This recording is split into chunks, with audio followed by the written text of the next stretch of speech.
What's good? What's good, my guy Jesse? How you living? What's happening? What's happening? What's happening? How you feeling, my brother? Hey, I'm feeling powerful, dog. We're about to do some magic. We're about to run these numbers up on them in Atlanta. They don't even know. But we got so much to talk about. I want to make sure that we hop straight into it. So we're gonna do our disclaimer, do our introduction here. So, guys, this is our disclaimer. We're gonna get into a lot of actionable information, and we just want to remind you that our content is meant to be taken for educational and entertainment purposes. We highly, highly encourage you to work with licensed professionals with a track record of success, bonded in nature if need be, insured. We always encourage you to do your own research because as you learn more, each one, reach one, teach one, because that's how we learn and grow as a community. 150%, my brother. Absolutely, absolutely. Speaking of which, it's a lot going on in the world right now. What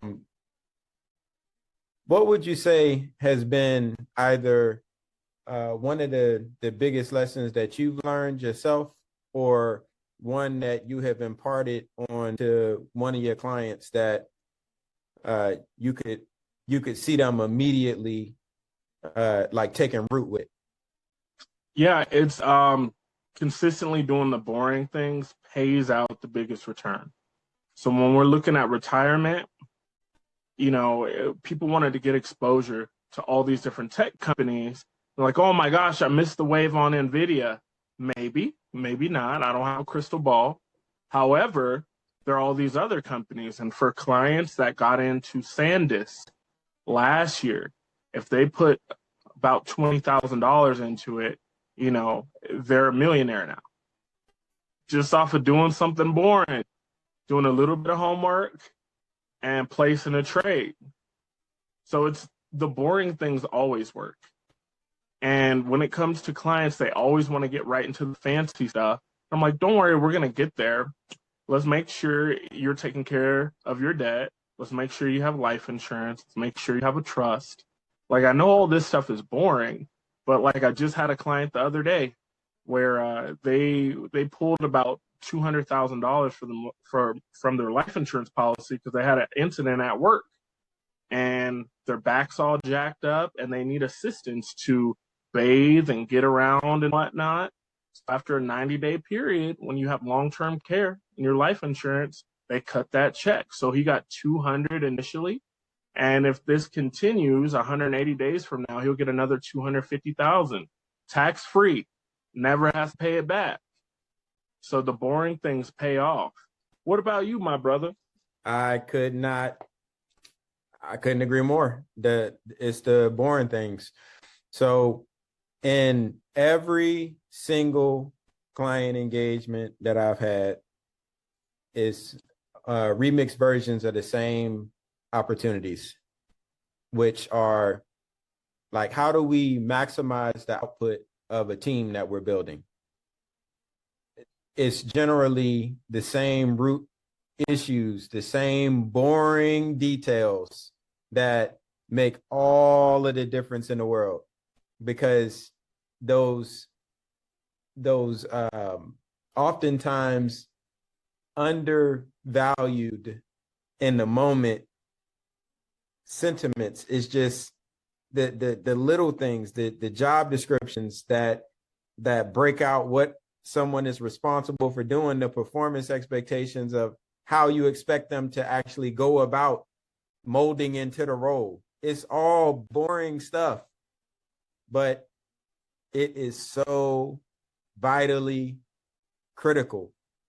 And where that shows up at is, I haven't had a client yet that their day isn't consumed with putting out fires, because their business is, like running them more than the other way around. Again, the solution is always a remixed version of the same thing, but it's all boring shit. It's stuff that you got to slow down and be disciplined. You got to do it, right? We got to quote our guy Leonard.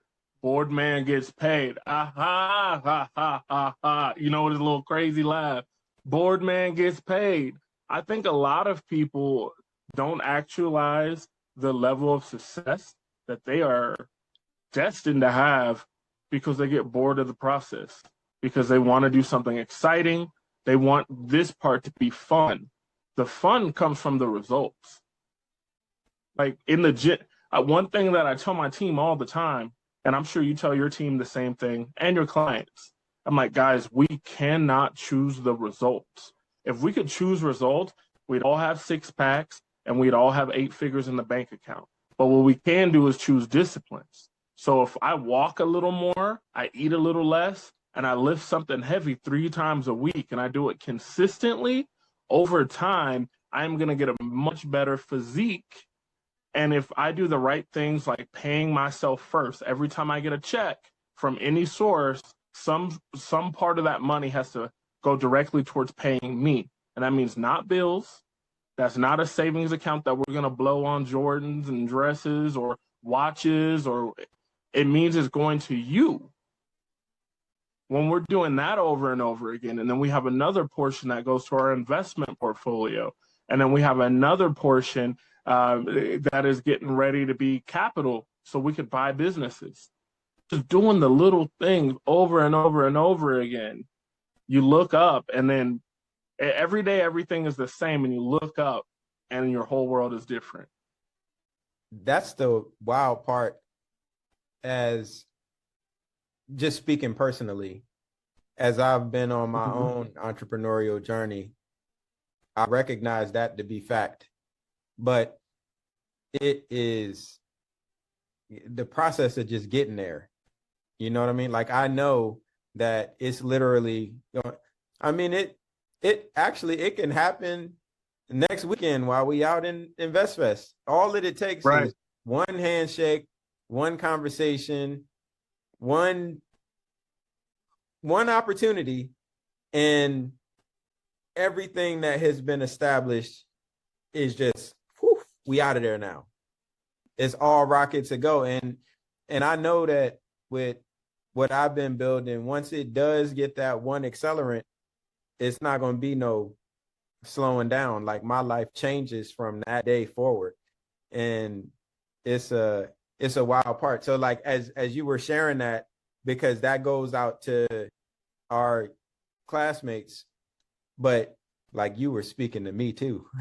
You know what I'm saying? Like, brother, I'm also speaking to myself, because I know this year has been wacky for me.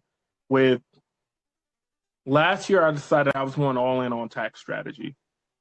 And then very quickly, because it's the perfect introduction to get to all my other verticals, right? The business funding, the retirement, the investment piece, the estate planning, perfect, right? And then I learned very quickly, this has a different sales cycle.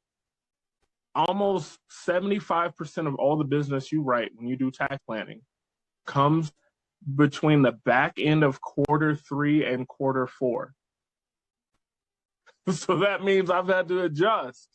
And unfortunately for my industry, invoice factoring is not a thing. I can show them all day long, and I've tried, hey, I have this client.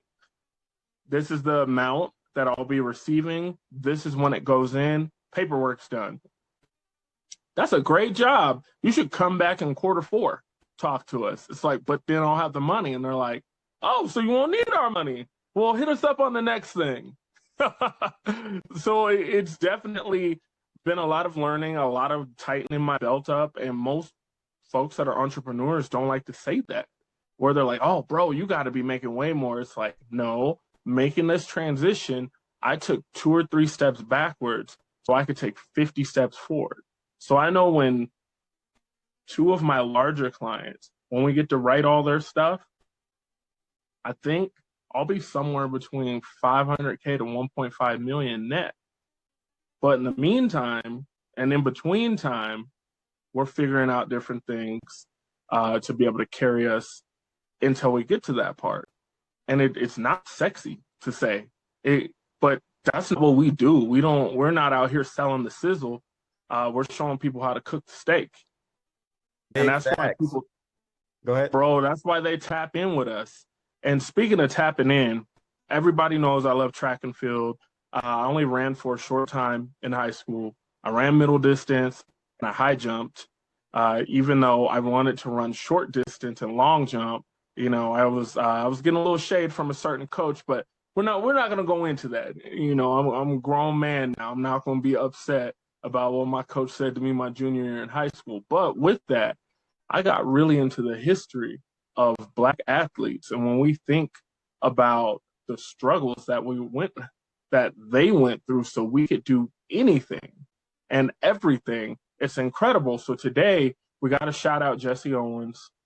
It is the 90th anniversary of him going to Berlin and throwing up gang signs on Hitler and crushing him and crushing the paradigm that they had the perfect race because they were perfect to be in second place if he was on the track. So that's why he got 4 gold medals, and he would have had 5, but they pleaded to take him out of a relay race to show mercy. Now, here's the part that most people don't know about, brother. His life went to hell right after that. I mean, immediately after that. So he wins, waving, I love America. They're like, look at this. This is what America does. We are champions. Well, 10 days after that, he's forced to tour with other athletes all around Eastern Europe because they're looking to raise money for the amateur association that supports the Olympic athletes. These guys aren't even given money for sandwiches because they're like, you're amateur. We can't pay you or you won't be amateur. So he decides after, and by the way, they're not just hanging out and talking to people, they're making them race people. So he's racing random people after putting in maximum effort. For all my athletes, especially track and field, it's so easy to tear a hamstring, so easy to pull an Achilles because it's a violent sport. How fast your feet are hitting the ground when you are a sprinter. The amount of force you're putting into the ground is 11 times your body weight, 13 times your body weight. And they're asking him to do it over and over and over again. And he's like, I've had it. I'm ready to go back home. I want to see my family. And it's been interesting because in Europe, he's actually gotten a lot of love because segregation isn't a thing in Europe. Doesn't mean that they necessarily love all Black people, but he's at least treated with civility where he can go in and have a drink. He can have food. He's like, I've had it. I'm over this tour. At that point in time, the president of the Amateur Athletic Association heard this and said, I'm going to ban him for life. So that's what they did. They banned him from amateur sports for life. So he took a few different sponsorships, but it's not sponsorships like they are today. We're thinking about like LeBron James could literally buy an island with his sponsorship money. It's crazy. And he deserves every penny. Michael Jordan, it's said at this point in time, he's made Nike over $1 trillion. That's insane. Back then, we're talking about a few $100s here, a few $100s there, a t-shirt, a sandwich, a baked potato. It is not the sponsorship that we're thinking of in the modern age. So then he goes back, he has his medals on, and he wants to eat at a place where they're having the ceremony. They won't let him in. No colors allowed, no exception. And he just kind of struggles the rest of his life. He works as a janitor until his body breaks down, and then he has to file bankruptcy. And that was the end of his story. Wow. It's kind of reminiscent of the way that the military is kind of set up. So please enlighten us. Because I'm large, but I'm civilian as a mug, brother. You signed that blank check, and we thank you for your service every day. No, but it's like when I think about how he represented America in Berlin and then come back and you experience that. Well, it's like the same thing of fighting for this country and on the front line, and you come back to the country, and while you're in uniform, it's thank you for your service. While you're out of uniform, You're just another black person. Yeah. And I've had the experience of being in a small town, going to lunch in uniform, having my lunch paid for.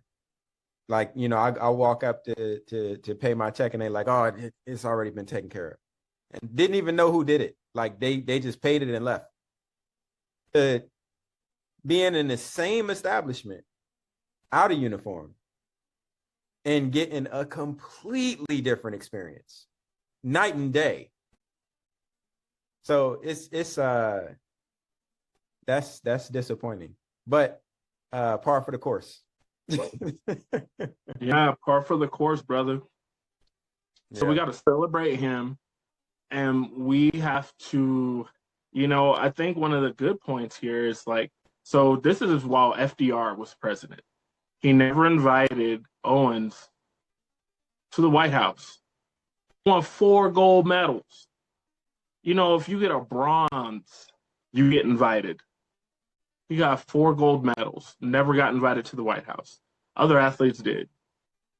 Wild.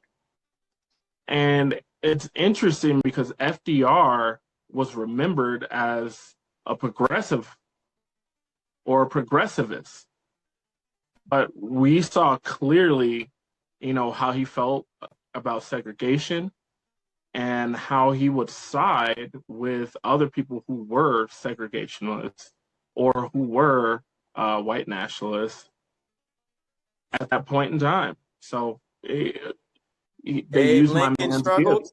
Like, yeah, they are, bruh. That's this nation's history, man. And I have to say it because I know someone watching this is going to be like, wow, that's crazy. You know, because FDR and Teddy Roosevelt were both considered progressives. One Republican, one Democratic.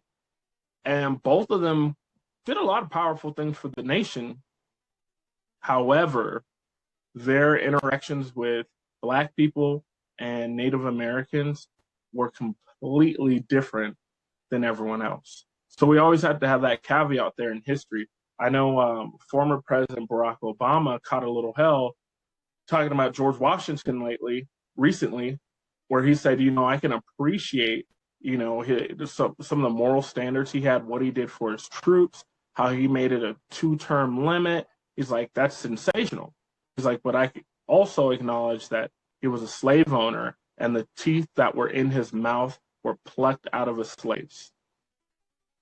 And excuse me for saying slaves, a enslaved person, because a person is not a slave. People are free, but certain governments and certain bodies will enslave a person. So I apologize for that. Words matter. No,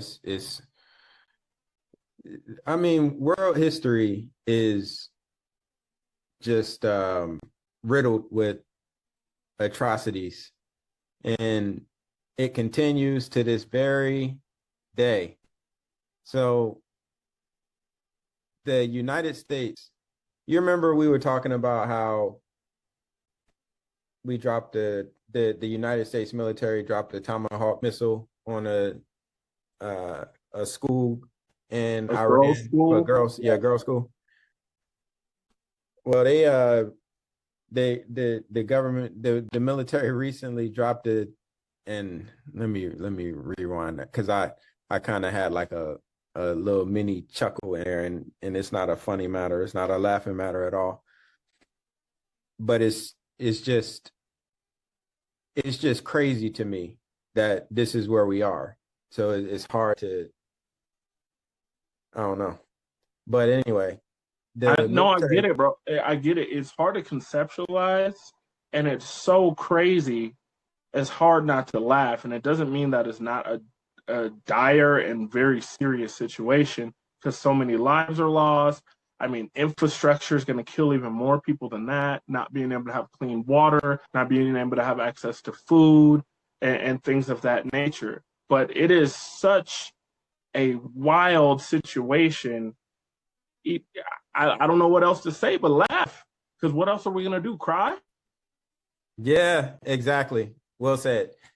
So the military dropped a 2,000-pound bomb on uh just just Iranian family. No ties to the military, none of that. Just big 2,000-pound bomb. All of the you mentioned the threats to the utility infrastructure over there. Well, Mm-hmm. we spoke about it on this program before, how our infrastructure is susceptible to hacking and uh, compromise because it's all online. So, did you hear about how 6 states' water systems were hacked, and it's got the markings of the Iranians, the way that they hack. But Wow. they didn't get in there and do anything crazy, but they just like enough to let you know, hey, They just like, hey, let me show you something. hey, yeah. Wow. Um, Speaking of being compromised, this ties into it. We can stay on this subject. Have you seen the Capital One lawsuit? No, I had not. So, current president sued Capital One because they closed his accounts. It sounded like I assumed it was going to be like one or two, maybe three accounts. We always preach business owners need at least three accounts. We preach that on this channel all the time. It was 300 accounts. Why would you have 300 accounts? Normally, people that have that many are doing something nefarious just by that amount of volume, unless you just had an overly complicated structure, which I've seen before. I've seen a person that really had one operational company have a structure of 23 entities. So I know it happens. Now, when this happened in 2021, when they closed it down, or maybe tail end in 2021, early 2022, right in that time frame. So he decides he's going to sue them. They they release all the research that they've done, and it shows they closed it because money laundering was happening, and they showed all these different accounts tied to Russians that were laundering money through real estate and many other means and using these accounts to do that. Surprise, surprise. Surprise, surprise. That's You the know, part. So it's like living in the twilight zone these days because the that are happening, well, that just happened with, they called Anthony Fauci in and made a whole spectacle of it. Now, personally, I never got vaccinated, and I thought a lot of it was, kind of, it was interesting how all of it was playing out in real time. So as I was just watching it all and just using my own functioning brain, I was like, yeah, I'm cool on the vaccine. So I'm saying that to say that I don't agree with everything that happened during COVID and the government's response to it. But the way that the some of the senators are trying to make Fauci look like some form of criminal, and regardless of what he did, the thing that's interesting to me is the current president has made what, 3 billion? Is it 3 or 6 since he's been in office?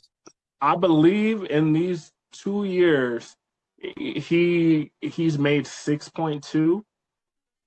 So I've seen three on some reports and I've seen six on others. So I'm right there with you. We know it's somewhere around those numbers, allegedly, reportedly. If this is just Capital One that turned him in, how many other institutions might there be something happening there? But go ahead, please. these billions, and it's like the people that support the current president are in outrage over Anthony Fauci, and like have absolutely nothing to say about three. And if the median individual in America was doing exceptionally well, that wouldn't be such a big deal. If the wealth gap wasn't as insane as it is, that wouldn't be that big of a deal. This is the world that we live. This is the United States that we live in. And I'm not here to harp on it because I don't lose no sleep over it, but it's just interesting to see the psychology behind people that manufacture their outrage. And it's like, bro, are you looking at the whole bit? Do you see what's going on? Well, more so than just looking at the wealth increase, it's how that wealth came about. $1 billion came directly from ripping people off because he did a rug pull, allegedly did a rug pull. Don't sue me. Allegedly did a rug pull with Trump coin and with Melania coin. So to break that down, what a rug pull is, when you create a new coin or a token, the only difference is if they're going to have their own cryptocurrency ledger base, or are you building it on top of something existing? If you're building it on top of something existing, then it's going to be a token. If you're building it on something completely new, then that's where you have a coin. So when these coins and these communities are being made around the coin, they're always centered around something, to do something. So this was supposed to be for his insiders. This was supposed to be for his true patriots. They're supposed to get all these extra benefits. And he's saying he wants to make everyone wealthy. So buy in while it's low, and they're just going to keep building it and building it and building it, and everyone's going to get wealthy. Before there's basically an initial public offering, they get to set up their tokenomics. What are tokenomics? That's the governance of how many coins there are.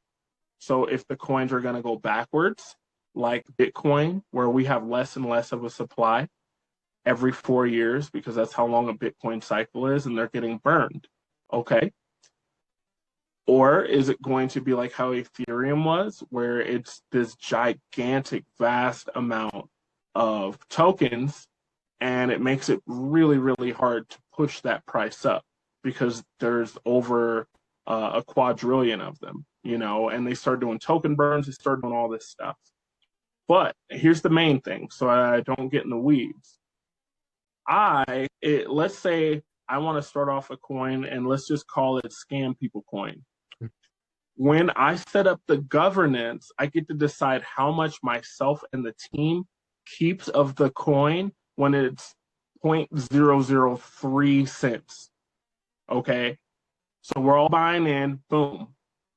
Everybody who's down with me, they're getting a buy-in at that price, and they're getting tens of thousands or millions of the coin. Then we do a big campaign. We get some celebrities behind it. We get some streamers. Everyone's like, this is the next thing smoking. Bunch of people come put their money in. This is my liquidity event. Just like we talked about here on this very channel, how Elon used everyone's 401ks for his liquidity event. And since then, we've seen Tesla and SpaceX drop 50%. He's already got his money out. So once I do this and you guys buy in, I decide I'm selling almost all of my shares, and I completely crash the market. Now you bought in and you put 20 or 30 grand in. Now your 20 or 30 grand is worth about $300. That's exactly how it seems they made all of their money through a rug pull, and did it 2 times in a row. This was right after the Haktua girl did it. The SEC didn't do anything to her, so they set this coin up real quick, got in, got out. That's $1 billion. The other $5-ish billion comes from trading and insider information. Jesse, if you had to guess how many trades you think all of the presidents have done before our current president, like we added it all up to 250 years of president, how many trades do you think they did while they're in the White House? If you just had to throw out a number. Goose egg, 0. That would be my guess. Well, that's not bad. I believe it's around 6. Okay. 6 trades total over, we're talking about 46 presidents because Obama was twice and he was twice. So I think there are only 46 total. Mm-hmm. Anyways, 6. Do you know how many trades our current president has done? It's been like 23,000 or something like that. I know it's been ungodly over amount. 6,000 trades. Okay. In the last 2 years. I knew it was a lot. Go ahead. And he has put up an offer that costs $100,000 per month, where he's going to release information to others before it's released to the press. That's his True Social thing, right? So that means you could get either on something like, I don't even want to say it because I don't promote gambling, but you could get on one of those sites that lets you gamble on anything, and you could say, hey, I'm going to put $20,000 that this super random event's going to happen. And there's enough float in the market where they could take that bet, and then the random thing happens, boom. Well, it's not random because you knew about it before time. That's just like our current president's speechwriter has made over $100,000. That's literally exactly what I was getting ready to ask you. If you heard about that, $100,000 for betting on the speech that he wrote. So it is, these times, we're smiling just because it's so crazy. But, one thing that I've seen my whole life is that African nations and Latin American nations have always been called corrupt. I've spent plenty of time in Mexico. Oh, the police are so corrupt, this and that. You have to bribe them. The way I look at it, they're so underpaid. That's just kind of that's the tourist tax. So as soon as you come in to like Puerto Penasco, which is northern Mexico, as soon as you come across that border, you're getting pulled over. I don't care if you're going 10 miles an hour. You're getting pulled over for speeding. And then you're about to give them, about $50. And then they're like, hey, stay safe. And that's what it is, $50 per car. Okay, I understand that level of corruption. Should it be better? Yes. But is it to this level where we have people making billions of dollars off of information where basically the nation's secrets are up for sale? That's a wild time. And if you've been doing things that are illegal, your chances of getting pardoned are really, really high. So we've seen... the president has said that he is going to pardon anyone anywhere between 20 to 200 feet with perimeter of the White House. Like if you close to the administration, you're getting a pardon. Like this shit is nuts. It's absolutely nuts. And the wild part about it is ain't shit gonna happen. Like we ain't gonna do nothing about it as the American people. We're not gonna hold our elected officials accountable for not holding him accountable. We ain't gonna do a damn thing. It's all gonna keep on happening. That's the wild part. Man, there's a part of me that thinks 2 years from now, assuming, this guy's in the White House that long, that we could see something similar to the Nuremberg trials that happened after the Third Reich. The reason that I'm saying that is because the amount of people that are affected in a negative manner and the amount of people that I'm seeing jump ships. I saw someone that was on my socials that had the president's name tattooed on them. They went and got it removed.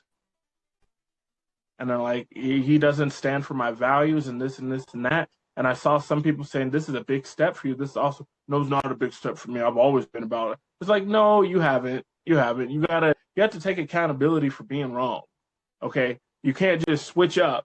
And first of all, let me say, anyone is capable of changing their mind when presented with new or different information, or they process the information that was already there from a different vantage point.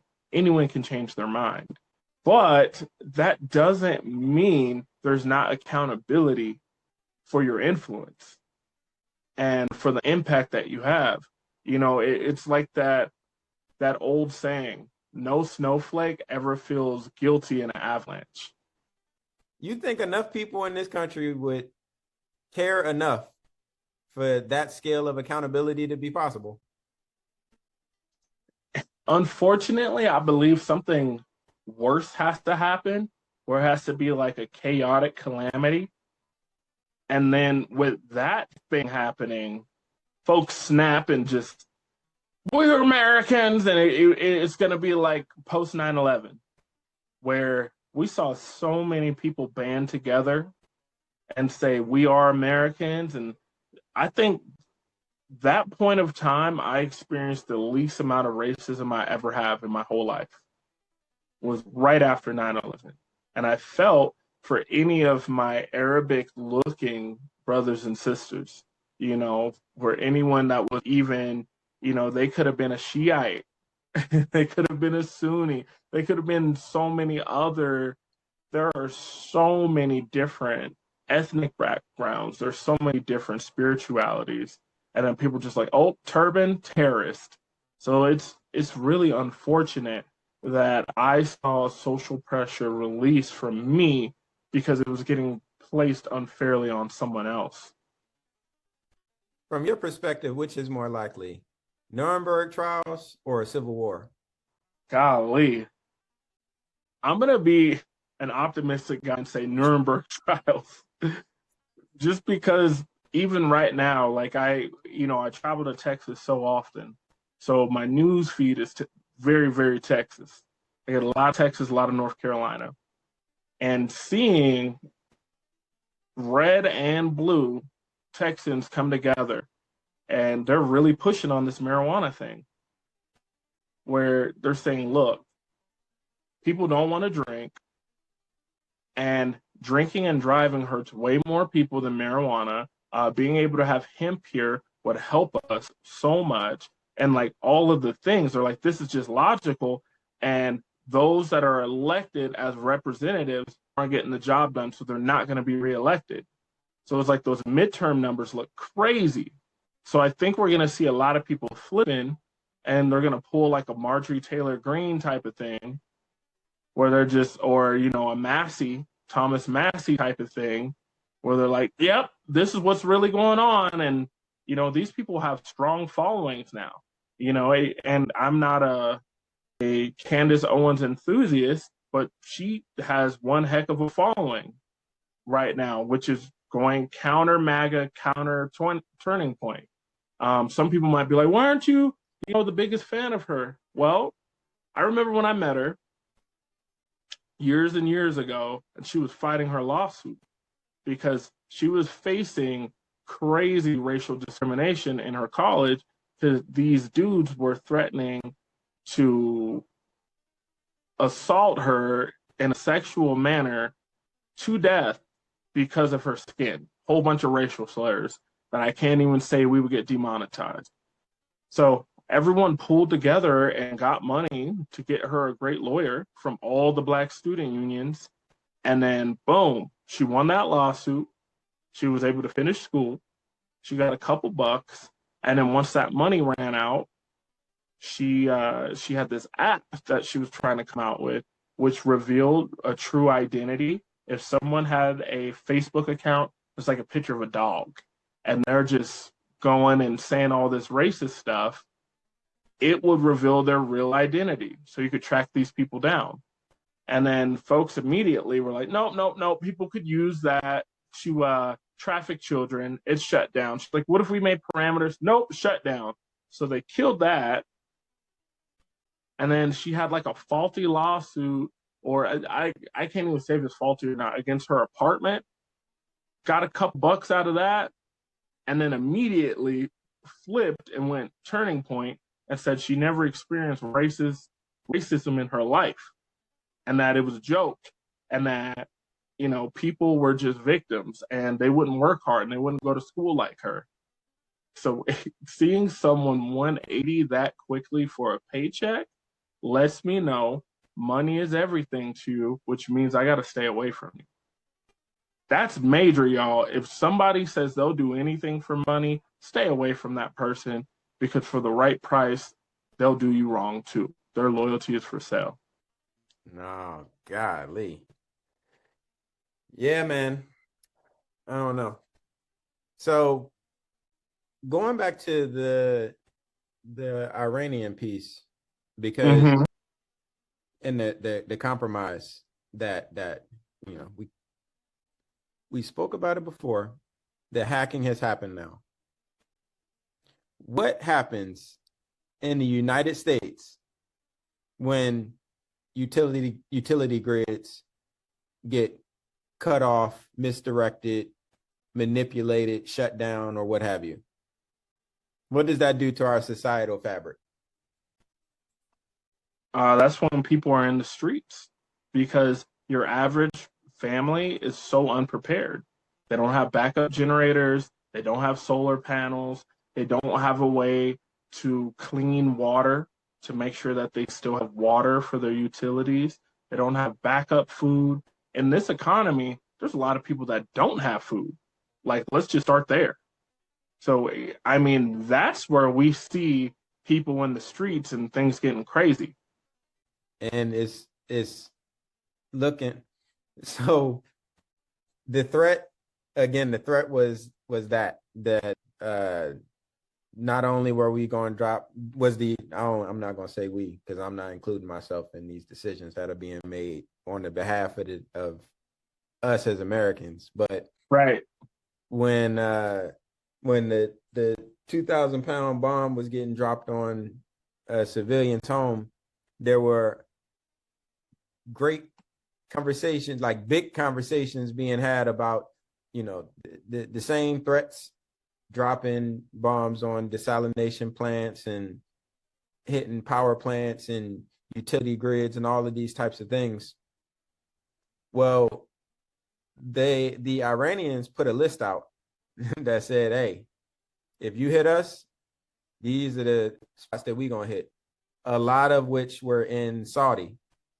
So the Saudi Arabian delegation, someone from the delegation, literally flew here to the United States for a meeting in the White House to say, hey, you got to pipe that down. Like, you got to pipe that down. Because if they hit, if y'all hit they plants and they hit ours, the Iranians use desalination plants for about 2 to 3% of their water. In Saudi, in the UAE, and the other surrounding, like a good portion of they water and resources come from probably over 70%. Thinking about how dry it is in that area, I think it'll be an easy guess.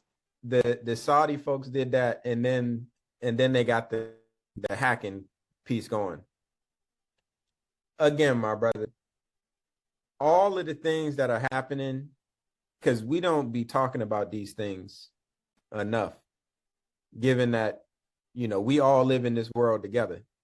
So this shit keeps spiraling in this direction, and people are not paying attention and doing any kind of preparatory work at all. When a perfect storm comes together, where does that leave us? That's why I'm glad that we get to have these conversations, so we can really empower people to get ready right now, so they are ready when whatever happens or whatever doesn't happen. Like, I want to reiterate that both of us, pray to the Most High that none of this stuff happens, that magically the conflict ends, Things are smoothed out. We have a healthy economy. The middle class has reemerged. But unfortunately, the data doesn't support that. So that means we have to have the conversations for you all to prepare yourselves as we're preparing ourselves also. So this means looking at a generator. This means looking at plug-in solar, which is very affordable. This means, looking at additional water sources. Maybe just having a tiny home behind your house or a shed so that you could have more food and you could have more things. Maybe it's an extra source of income for you. So, the person in the tiny home behind your house, they're paying a good portion of your bills. I mean, you just have to start thinking differently to be able to plan for things. And, one of the points that I wanted to talk about today, since the stock market is so uncertain, the Japanese stock market crashed. It's at a 40-year low. 40 years. And a lot of times when I'm talking about taking profits, I've always talked about the Japanese stock market because it crashed over 30 years ago. And it has never met that all-time high again since its crash. So what that means is that when people actually want to make money in Japan, they don't invest in their own stock market because they can't, because it's not sustainable enough.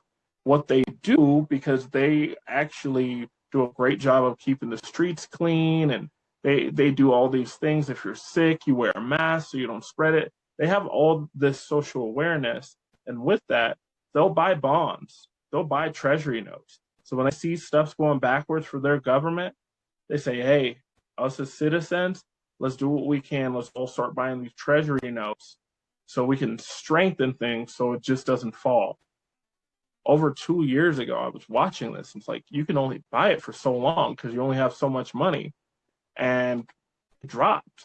So the United States bought a few $1 billion of yen because it's at an all-time low and because it strengthens our currency exchange against theirs. And then it can open up trade deals and it can open up all these different things, right? So I bring that up, and normally I bring it up to clients because you have to take profits. You have to have some part of your portfolio where it is safe. Stock market goes to hell. You got to have a portion and solid. There's a few different ways you could do that. There are option strategies that you can use. There are options that you can buy in life insurance. If you have a big brokerage account, we can wrap life insurance around your investment, and that's called private placement life insurance. The ultra wealthy love to do it. There are a few different places where we can do this. So for the novice that has been listening to us for, a couple episodes and actually taking the conversations that we've been having, like taking heed of those conversations, where would you say the person that is, again, the novice that doesn't understand investment, doesn't understand markets, doesn't understand any of these packages or resources that are available, where should that person begin in safeguarding themselves against what can potentially be heading our way? That's a very powerful question. I think the greatest place you can start is really, really good books like The Power of Zero, show you how to retire in a 0% tax bracket, where it's going to be life insurance. A portion of that may be annuities, and a portion of that is going to be stock market and real estate. What we do at this firm is that we take a super holistic look. When we help you out in the stock market, we get you the whole upside with very limited downside. And since we're able to, how can I say this in a simple term? Let's say you had $2 million and you're like, I want $2 million of growth in the stock market. We could represent that $2 million with $500,000, and you still get the same upside as if your whole $2 million was in the stock market. The beautiful thing about that is if things go backwards, you've hedged your risk.